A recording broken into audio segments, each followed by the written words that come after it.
இனி வருகின்ற நாட்கள் உங்களுக்கு நல்லதே நடக்கட்டும். அனைவருக்கும் வணக்கம். நம்ம இன்னைக்கு பார்க்க இருக்கிறது மீனராசி. இந்த மீனராசி அன்பர்களுக்கு அடுத்து வருகின்ற 7 நாட்களும் எப்படி அமைந்திருக்கு, தொழிலில், வியாபாரத்தில், நிதி நிலைமையில் என்னென்ன மாற்றங்களை சந்திக்கிறீங்க, வருகின்ற நாட்கள் உங்களுக்கு சாதகமாக அமைந்திருக்கா பாதகமாக அமைந்திருக்கா அப்படிங்கிறது எல்லாமே இந்த வீடியோவில் விளக்கமாக சொல்லியிருக்கோம். நிச்சயமாக இந்த வீடியோ உங்களுக்கு பயனுள்ளதாக தான் இருக்கும். அதனால் வீடியோவை கடைசி வரையிலும் பாருங்கள்.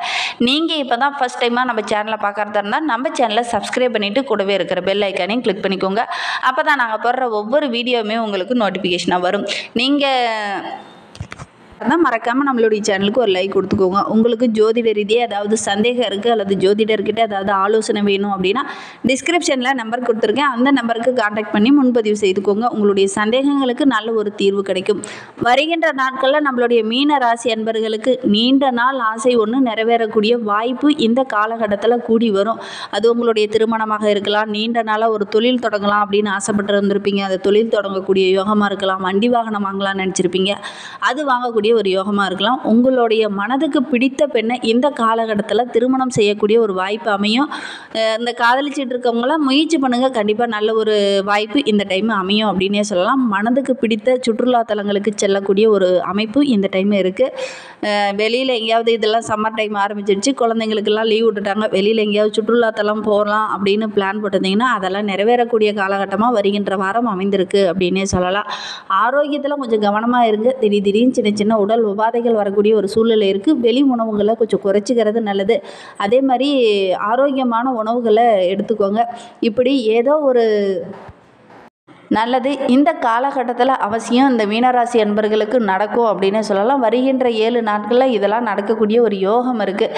தேவையற்ற கெட்ட பழக்கத்திலிருந்து விடுபட்டு நல்ல ஒரு விஷயத்தை இந்த காலகட்டத்தில் சிந்திப்பீங்க. அது எல்லாமே உங்களுக்கு சாதகமான பலனை பெற்றுத்தரும்.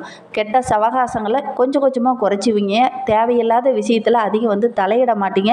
இதனால் வரைக்கும் ஒரு பிரச்சனை உங்களை தேடி வழியை பிரச்சனைக்கு உண்டு பண்ணிகிட்டே இருந்திருக்கும். அது கொஞ்சம் குறைய ஆரம்பிச்சுக்கும். இந்த காலகட்டத்தில் ரொம்ப நேர்மையாகவும் நீதியாகவும் சிந்திப்பீங்க. அது எல்லாமே உங்களுக்கு சாதகமான பலனை பெற்றுத்தரும் அப்படின்னே சொல்லலாம். யாராவது உங்களுக்கு தீமை செய்வதாக இருந்தால் கூட மனதில் பட்டா கூட அவங்கள விட்டு வெளியில் வர்றதுக்கு முயற்சி பண்ணுங்க. ஏன்னா இந்த காலகட்டத்தில் ஏதாவது ஒரு பிரச்சனையில் உங்களை மாட்டி விடலாம் அப்படின்னு சொல்லி ஒரு சில பேர் உங்களை சுற்றிக்கிட்டே இருப்பாங்க. கொஞ்சம் கவனமாக இருங்க. நீங்கள் அதில் விழுந்துடாதீங்க. அவங்க சொல்கிற தீய பழக்கத்திற்கு அடிக்ட் ஆகிடாதீங்க. கொஞ்சம் வெளியில் வர்றதுக்கு முயற்சி பண்ணுங்கள்.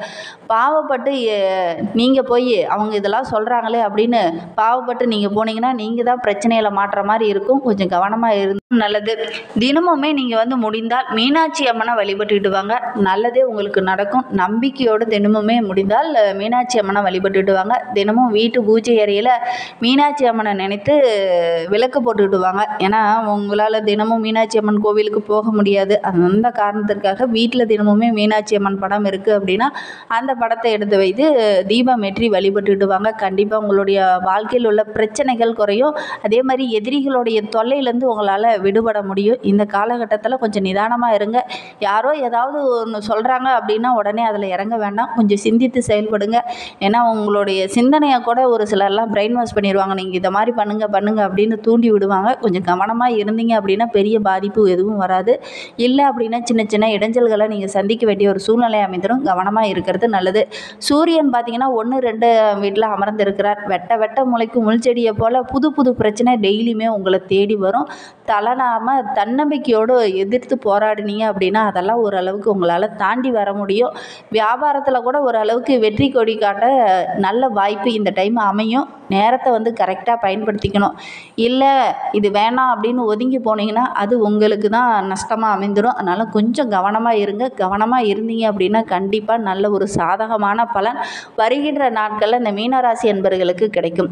சந்திரன் சஞ்சாரம் சகல விதமான நன்மைகளும் கொடுக்கக்கூடிய ஒரு நாட்களில் இருக்கிறார். அதனால் திடீர்னு சில அதிர்ஷ்ட வாய்ப்புகள் உங்களை தேடி வரும். வாய்ப்பை கரெக்டாக பயன்படுத்திக்கிறது நல்லது. செவ்வாய் 4ஆம் இடத்துல இருக்கிறார். தொழிலுக்கு தேவையான உதவிகள் இந்த டைமு கிடைக்கும். நண்பர்கள் உங்களுக்கு பக்கபலமாக இருப்பாங்க. தக்க சமயத்தில் சகோதரரோட ஆதரவும் கிடைக்கும். பக்கத்துணையாக ஒவ்வொரு விஷயத்துலையும் உங்களுடைய உறவுகளும் உங்களுக்கு பக்கபலமாக இருக்கும். சிறு வியாபாரிகள் கூட ஒரு நல்ல லாபத்தை இந்த காலகட்டத்தில் நீங்கள் எதிர்பார்க்கலாம். புதன் 1ஆம் வீட்டில் அமர்ந்திருக்கிறார். தாய்மாமன் வகையில் சின்ன சின்ன பிரச்சனைகள் வரும். அதை கொஞ்சம் கவனமாக அதை சமாளிக்கிறது நல்லது. இல்லை அப்படின்னா சின்ன சின்ன பிரச்சனைகளை எதிர்கொள்ள வேண்டிய ஒரு சூழ்நிலை இருக்குது. கவனமாக இருக்கிறது நல்லது. அரசு ஊழியர்களுக்கு நல்ல ஒரு அனுகூலமான பலன் கிடைக்கும். நீண்ட நாளாக பணி நிரந்தரம் போன்றவைக்காக போராடிட்டு இருக்கீங்க அப்படின்னா கண்டிப்பாக பணி நிரந்தரம் கிடைக்கக்கூடிய ஒரு யோகம் இருக்குது. முயற்சி பண்ணுங்கள். மேல் அதிகாரிகள் உங்களுக்கு பக்கபலமாக இருப்பாங்க. குரு 3ஆம் இடத்துல அமர்ந்திருக்கிறார். வியாபாரத்தில் ரொம்ப வெற்றிகரமான பாதையில் இந்த டைமு கொண்டு செல்வீங்க. கடன் வாங்கலாம் அப்படின்னு நினச்சவங்களுக்கு நல்ல ஒரு லாபம் கிடைத்து நல்ல ஒரு முன்னேற்றமான பாதையில் இந்த டைமு நீங்கள் செயல்படுவீங்க. சுக்கிரன் 1ஆம் வீட்டில் அமர்ந்திருக்கிறார். ஒரு சிலர்லாம் காதலை வெளிப்படுத்த முடியாமல் சின்னதாக தடுமாற்றங்களை இந்த டைமு சந்திப்பீங்க. மனைவியோடு சின்ன சின்ன விவாதங்கள் வரக்கூடிய ஒரு சூழ்நிலை இருக்குது. இது பிரச்சனையாக முடியக்கூடிய ஒரு சூழ்நிலை இருக்குது. கொஞ்சம் கவனமாக இருங்க. ஒருவருக்கொருவர் விட்டு கொடுத்து அனுசரித்து செல்வது நல்லது. இல்லை அப்படின்னா சின்ன சின்ன இழப்புகளை சந்திக்க வேண்டிய ஒரு சூழ்நிலை இருக்குது. அதனால் கொஞ்சம் கவனமாக இருக்கிறது நல்லது. சனி பகவான் 12ஆம் இடத்துல அமர்ந்திருக்கிறார். உலோக பொருள்களை பயன்படுத்துகிறவங்க, இரும்பு சம்பந்தமான தொழிலில் இருக்கிறவங்க, அதே மாதிரி நெருப்பு சம்பந்தமான தொழிலில் இருக்கிறவங்களாம் ரொம்ப கவனமாக இருக்கணும். இல்லை அப்படின்னா சின்ன சின்ன பிரச்சனைகள் வரும். கொஞ்சம் கவனமாக இருக்கிறது நல்லது. மாத்திரை கடை வைத்திருக்கிறவங்க, அதே மாதிரி சிறு வியாபாரிகளுக்கெல்லாம் நல்ல ஒரு லாபம் கிடைக்கக்கூடிய யோகமான வாரமாக வருகின்ற வாரம் அமைந்திருக்கு. ராகு பகவான் 1ஆம் இடத்துல இருக்கிறார். கோபத்தை குறைச்சிக்கோங்க. வீண் வம்பு பிரச்சனை சிக்கல் இதெல்லாம் வரக்கூடிய ஒரு சூழ்நிலை இருக்குது. அதனால் கொஞ்சம் கோபத்தை குறைச்சிட்டு நிதானமாக சிந்தித்து செயல்படுங்க. எவ்வளோ பிரச்சனை வந்தாலும் அதை சமாளிக்கக்கூடிய ஒரு திறமை உங்களுக்கு இருக்குது. இருந்தாலும் இந்த காலகட்டத்தில் வீணாக பிரச்சனை வரும். வழக்கு விவகாரங்களில் மாட்டிக்கொள்ளக்கூடிய ஒரு சூழ்நிலையில் இருக்குது. அதனால் கொஞ்சம் கவனமாக இருக்கிறது நல்லது. கேது பகவான் 7ஆம் இடத்துல இருக்கிறார். அனைவரையுமே அனுசரித்து செல்லுங்க. இந்த காலகட்டத்தில் மனதில் ஒரு விதமான குழப்பம் பிரச்சனை இதெல்லாம் வரும். அதனால் கொஞ்சம் அனுசரித்து செல்வது நல்லது. மீன ராசியில் பிறந்த 3 நட்சத்திரக்காரர்களுக்கும் அடுத்து வருகின்ற 7 நாட்களும் எப்படி அமைந்திருக்கு அப்படிங்கிறத பார்க்கலாம். மீன ராசியில் பூரட்டாதி 4ஆம் பாதத்தில் பிறந்தவங்களுக்கு வருகின்ற 7 நாட்களும் எப்படி அமைந்திருக்கு அப்படிங்கிறத பார்க்கலாம். உங்களுடைய ராசிநாதனுடைய பார்வை குடும்பத்தில் சின்ன சின்ன பிரச்சனைகளை முடிவுக்கு கொண்டுட்டு வரும். இந்த காலகட்டத்தில் ஒவ்வொரு விஷயத்தையும் ரொம்ப திட்டமிட்டு செயல்படுவீங்க. அது எல்லாமே உங்களுக்கு சாதகமான பலனை பெற்றுத்தரும். திருமண வயதில் இருக்கிறவங்களுக்கு நல்ல ஒரு வரன் அமையும். புதிதாக வீடு வாங்கலாம், இடம் வாங்கலாம். இதற்கான முயற்சியெல்லாம் நீங்கள் ஈடுபட்டீங்கன்னா கண்டிப்பாக அந்த முயற்சி எல்லாமே உங்களுக்கு வெற்றியாக அமையும். வியாபாரம் தொழில் செஞ்சுட்டு இருக்கிறவங்களுக்கு நல்ல ஒரு முன்னேற்றமான நாட்களாக வருகின்ற 7 நாட்களும் அமைந்திருக்கு அப்படின்னே சொல்லலாம். எல்லா விஷயத்துலையுமே கொஞ்சம் பொறுமையாக இருங்க. அவசரப்பட்டீங்க அப்படின்னா காரியம் கெட்டுரும். அதனால் முடிந்த அளவுக்கு பொறுமையாக இருக்கிறது நல்லது. அவசரப்பட வேண்டாம். உத்திரட்டாதி 1, 2, 3, 4 பாதங்களில் பிறந்தவங்களுக்கு அடுத்து வருகின்ற 7 நாட்களும் எப்படி அமைந்திருக்கு அப்படிங்கிறத பார்க்கலாம். விரயஸ்தானத்தில் சனி, ராசிக்குள்ள ராகு புதன், அதே மாதிரி வக்ரகமாக சுக்கிரன் என சஞ்சரிப்பதனால செயல் ஒவ்வொன்றிலையும் ரொம்ப கவனமாக இருக்கணும். அவசரப்பட்டீங்க அப்படின்னா எந்த ஒரு வேலையிலையுமே அவசரப்பட்டீங்க அப்படின்னா அது உங்களுக்கு பிரச்சனையாக முடியக்கூடிய ஒரு சூழ்நிலை இருக்குது. அதனால் அவசரம் வேண்டாம். நிதானத்தை கடைபிடிங்க. அடுத்தவங்களை நம்பி எந்த ஒரு வேலையுமே இந்த காலகட்டத்தில் ஒப்படைக்க வேண்டாம். முக்கிய பொறுப்பு ஏதாவது இருக்குது அப்படின்னா நீங்கள் முன்ன நின்று உங்களுடைய மேற்பார்வையில் நீங்கள் செய்யுங்க. அடுத்தவங்களை நம்பி ஒப்படைச்சிங்க அப்படின்னா சின்ன சின்ன பிரச்சனைகள் சின்ன சின்ன இழப்புகளை சந்திக்க வேண்டிய ஒரு சூழ்நிலை இருக்குது. அதனால் கொஞ்சம் கவனமாகவும் விழிப்புணர்வோடும் செயல்பட்டீங்க அப்படின்னா கண்டிப்பாக வருகின்ற வாரம் உங்களுக்கு நன்மை நிறைந்த வாரமாக அமையும். ரேவதி நட்சத்திரத்தில் பிறந்தவங்களுக்கு அடுத்து வருகின்ற 7 நாட்களும் எப்படி அமைந்திருக்கு அப்படிங்கிறத பார்க்கலாம். பாக்கிய லாபஸ்தானத்தில் குரு பார்ப்பதனால வியாபாரத்தை ஒரு சிலர்லாம் விரிவுபடுத்துவீங்க. விரிவுபடுத்துறதன் மூலிமா நல்ல ஒரு லாபம் கிடைக்கும். வருமானம் படிப்படியாக அதிகரிக்கும்.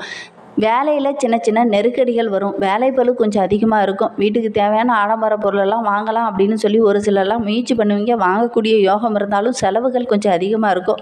ஒரு சிலர்லாம் பழைய வாகனத்தை மாற்றிட்டு புதிய வாகனம் வாங்குவதற்கான முயற்சியில் ஈடுபடுவீங்க. அதெல்லாம் கூடி வரும். இருந்தாலும் செலவுகள் கொஞ்சம் அதிகரித்துக்கிட்டே போகும். கவனமாக இருங்க. இந்த காலகட்டத்தில் நீங்கள் முயற்சி பண்ணுற ஒவ்வொரு விஷயமே உங்களுக்கு சின்ன சின்ன பிரச்சனைகளையும் தடைகளையும் கொடுக்கும். அதனால் இந்த காலகட்டத்தில் கொஞ்சம் கவனமாக இருக்கிறது ரொம்பவும் நல்லது. ஒவ்வொரு விஷயத்தையும் சிந்தித்து செயல்படுங்க. அப்படி உங்களால் முடியல அப்படிங்கிற பட்சத்தில் உங்களுடைய வீட்டில் இருக்கிற பெரியவங்க கிட்ட கொஞ்சம் கலந்து ஆலோசிச்சுட்டு முக்கிய முடிவுகளை எடுங்க. உங்களுக்கு நம்பிக்கைக்குரியவங்க யார் அப்படின்னு தோணுதோ அவங்கக்கிட்ட முக்கிய முடிவுகளை கேளுங்க.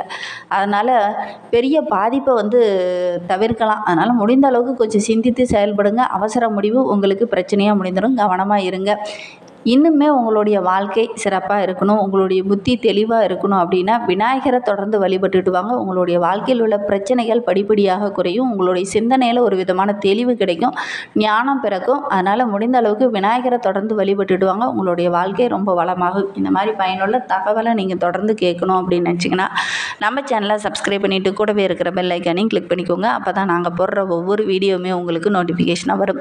நீங்கள் மீனராசி அன்பராக இருந்தால் மறக்காமல் நம்மளுடைய சேனலுக்கு ஒரு லைக் கொடுத்துட்டு உங்களுடைய உறவுகள் வகையில் யாராவது மீனராசி அன்பர்கள் இருக்காங்க அப்படின்னா மறக்காமல் இந்த வீடியோவை அவங்களுக்கு ஷேர் பண்ணி விடுங்க. தேங்க்யூ.